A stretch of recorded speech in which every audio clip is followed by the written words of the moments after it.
Hi friends, welcome back to our channel. వరి పొలంలో నారుమడి నుండి నాటు వేసి పిలకలు వేసే దశ వరకు రైతులు చాలా జాగ్రత్తలు తీసుకుంటారు.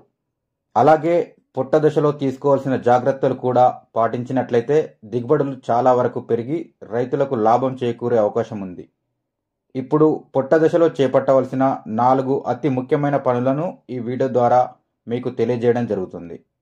ఎవరూ కూడా వీడియోను స్కిప్ చేయకుండా చివరి దాకా చూసినట్లయితే మీకు ఒక క్లారిటీ రావడం జరుగుతుంది. అలాగే ముందుగా అందరూ వీడియోను లైక్ చేసి మన ఛానల్ను కొత్తగా చూస్తున్న వారు ఛానల్ను సబ్స్క్రైబ్ చేసుకోండి. ఇక పొట్ట దశలో చేపట్టవలసిన విషయాలను ఇప్పుడు మనం తెలుసుకుందాం. వరి పొట్ట దశలో నీరు అనేది చాలా అవసరం. వరి అనేది నీటి పంట కాదు, నీటిని ఇష్టపడే పంట. పిలక వేసే దశలో నీరు అనేది అసలు పెట్టకూడదు. కేవలం వెంటుకపాటు పగులతో బురద పదన మాత్రమే ఉండాలి. కానీ పొట్ట దశలో మాత్రం నీరు ఖచ్చితంగా పొలానికి అందించాలి.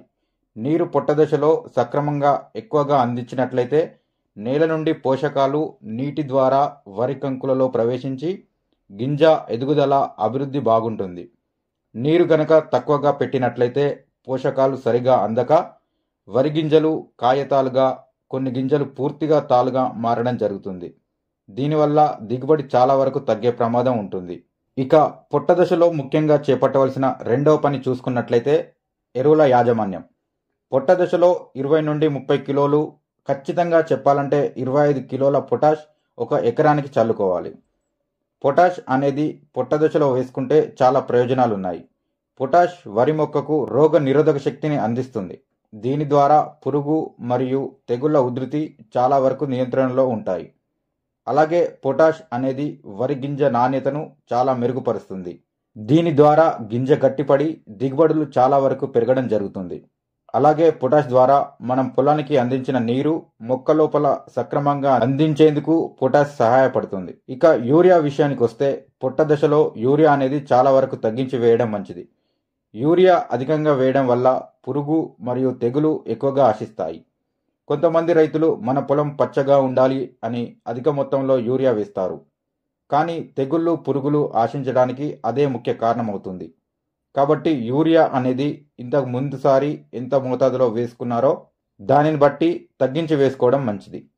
ఇక పొట్ట దశలో చేపట్టవలసిన 3వ ముఖ్యమైన పని చూసుకున్నట్లయితే పొలం గట్ల పరిశుభ్రత. పొట్ట దశలో మనకు చాలా వరకు సుడిదోమ, మొగిపురుగు, అగ్గి తెగులు, కంకినల్లి ఇలా చాలా తెగుళ్ళు పురుగులు ఆశించడం జరుగుతుంది. ఇందులో సుడిదోమ మరియు అగ్గి తెగులు అనేవి పొలం గట్ల మీద ఉన్న గడ్డి ద్వారా ప్రధాన పొలానికి ఆశించడం జరుగుతుంది. అందువల్ల ముందుగా మనం పొలం గట్ల మీద ఉన్న గడ్డిని శుభ్రం చేసుకోవడం మంచిది. ఒకవేళ ఎడ్లు గేదెలు లేనట్లయితే పొలం గట్ల మీద పారాక్వాట్ అనే గడ్డి మందును నెమ్మదిగా స్ప్రే గార్డ్ ఉపయోగించి పిచికారీ చేసుకోవాలి.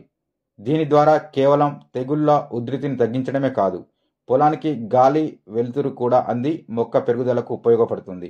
ఇక చివరిగా పొట్ట దశలో చేయవలసినది పురుగు తెగుళ్ల యాజమాన్యం. మనం ముందుగా చెప్పుకున్న 3 పనులు సక్రమంగా నిర్వహిస్తే చాలా వరకు పురుగు తెగుళ్లు అనేవి నియంత్రించవచ్చు.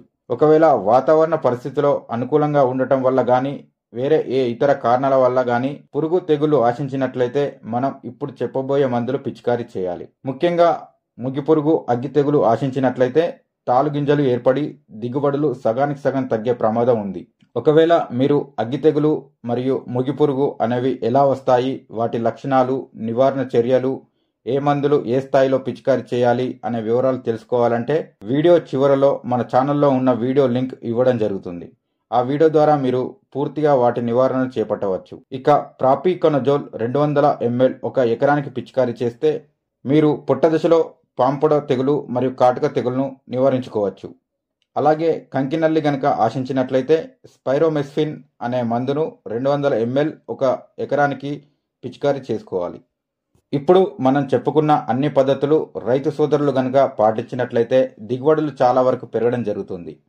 అలాగే తాలు శాతం తగ్గి నాణ్యమైన గింజ రావడం జరుగుతుంది. దీనివల్ల మార్కెట్లో తగిన మద్దతు ధర లభించడం జరుగుతుంది. ఇక ఈ వీడియో కనుక మీకు నచ్చినట్లయితే వీడియోను లైక్ చేయండి. అలాగే మరిన్ని ఇలాంటి వీడియోస్ కోసం మన ఛానల్ను సబ్స్క్రైబ్ చేసుకోండి. Thank you.